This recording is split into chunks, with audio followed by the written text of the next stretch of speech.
Olá, turma 2001, tudo bem com vocês? Nós vamos iniciar agora o capítulo 26 do nosso livro. Esse capítulo tem como título Escravizados e Senhores na América Portuguesa. Na verdade, ao longo dele, nós vamos entender como que funcionavam a economia e a sociedade açucareira no Brasil colonial, tá bom? Então vamos começar.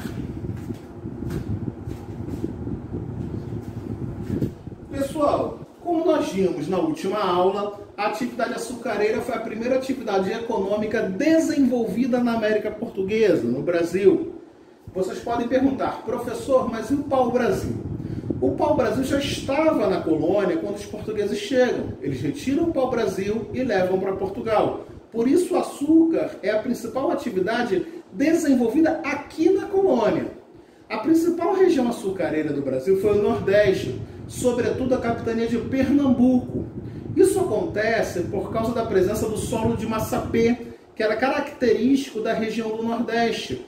É um solo escuro, de cor quase preta e extremamente fértil. Então, o solo de massapê, associado ao clima quente e úmido da região, vão favorecer a plantação e o cultivo da cana-de-açúcar no Nordeste. Isso explica o fato do Nordeste ter sido a principal região açucareira do Brasil colonial. Nós não podemos falar de economia açucareira no Brasil colonial, sociedade açucareira, sem mencionar os engenhos de açúcar, que eram as principais unidades no Brasil colonial. Quando nós falamos do engenho de açúcar, nós estamos falando da grande propriedade produtora, que possuía uma grande estrutura. O engenho era uma grande fazenda, onde o senhor de engenho vivia com a sua família. E era também no engenho de açúcar que a cana era transformada em açúcar. Então, por isso, necessitava de uma grande estrutura. Vamos entender melhor como era essa estrutura. Nós temos no engenho de açúcar a Casa Grande, que era a residência do senhor de engenho e de sua família. Professor, quem era o senhor de engenho? O senhor de engenho é o dono do engenho. Cada engenho tem um senhor. Esses senhores de engenho, eles formavam a elite colonial açucareira, era quem comandava essa sociedade açucareira do Brasil colonial.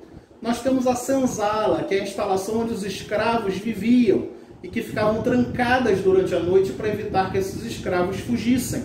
Lembrando que os escravos são propriedades, eram considerados propriedades dos senhores de engenho. Certamente vocês já viram senzalas em filmes ou novelas de época.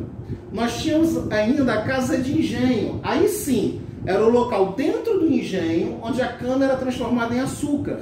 Então, na Casa de Engenho, nós tínhamos os maquinários necessários para esse processo, como a moenda e a fornalha. E, por fim, nós tínhamos a capela, que era o local onde o senhor de engenho e sua família assistiam à missa aos domingos. Observem que nessa sociedade açucareira, era o padre que ia até o engenho celebrar a missa para o senhor e sua família. Era uma sociedade profundamente religiosa, profundamente católica. Até existiam igrejas fora dos engenhos, mas para o restante da população. No caso do senhor e de sua família, o padre é que ia até ele celebrar a missa. Então isso mostra o poder e o prestígio dos senhores de engenho nessa sociedade. Aqui tem uma imagem de um engenho. Observe então que é uma estrutura grandiosa, uma grande propriedade, não é? Casa grande, casa de engenho, capela. Então, o engenho é sempre essa estrutura grande, não é, que nós vimos anteriormente. Não é somente o local onde a cana é transformada em açúcar. Toda essa estrutura faz parte do engenho. Nós temos três características principais da produção do açúcar no Brasil. Primeira, grandes propriedades de terra. Então, o território é dividido em pedaços de terra extensos, onde a cana e os demais produtos são cultivados. Sempre propriedades grandes, isso é importante.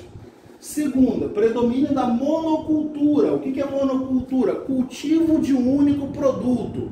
Então, nessas grandes propriedades de terra, você só tinha o cultivo de um único produto. Você não tem no Brasil colonial a policultura, ou seja, cultivos de vários produtos por propriedades. Não. Um produto por propriedade, por isso monocultura.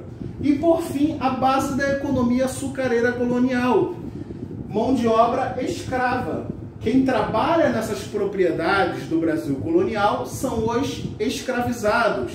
Por quê? Porque era uma mão de obra barata, já que os escravos não recebem pagamento pelo trabalho que desempenham, pelo trabalho que desenvolvem. E nós tínhamos outras atividades econômicas além da cana-de-açúcar, que foi a primeira. Então nós tínhamos a plantação da mandioca, que era a base da alimentação colonial. Então a mandioca era misturada ao feijão ou transformada em pão. Ela é muito importante justamente por ser a base da alimentação. O tabaco e a cachaça, que eram usados como moedas de troca na África, no comércio escravagista. Então eles têm uma importância muito grande também. Quando os mercadores de escravos vão à África negociar para trazerem prisioneiros para trabalharem como escravos no Brasil, o tabaco e a cachaça eram usados como moedas de pagamento. A cachaça também era usada no mercado interno, ou seja, era vendida aqui para a própria população colonial e era uma forma de aproveitar a cana como um todo, inclusive a parte que não era usada na fabricação do açúcar. E por fim nós temos a pecuária. A pecuária é destinada à população da colônia, fornece carne e leite. Você tem até o couro dos animais que é exportado, mas a principal finalidade da pecuária é garantir a alimentação da população colonial.